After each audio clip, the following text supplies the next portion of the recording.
This After Dark Club is open from dusk till dawn. I have a feeling that Quentin Tarantino saw Vamp and thought, I can do this, only better. What he often thinks about most things. In a way, I would say that the two movies feed off each other. Vamp does certain things better than From Dusk Till Dawn, and vice versa.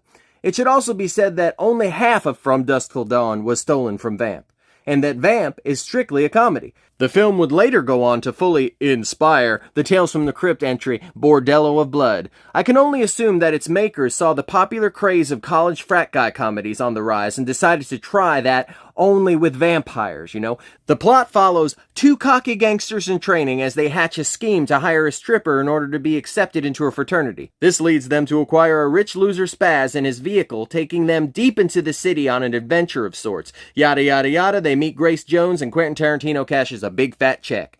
I have to say though, Gentlemen, I Give You Katrina is nowhere near as fancy as Santanico Pandemonium.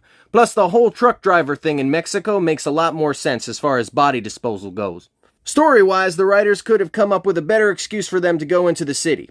As far as the ending goes, all I can say is, thank goodness that vampires have the tendency to live and sleep close to giant barrels of gasoline. Otherwise, I just don't know what our two lead heroes would have done.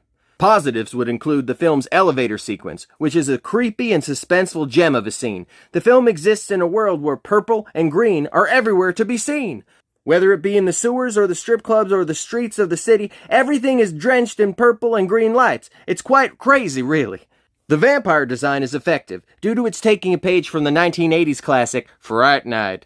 Lastly, if you're looking for a killer double feature, I'd say that Vamp might pair nicely with John Landis's Innocent Blood.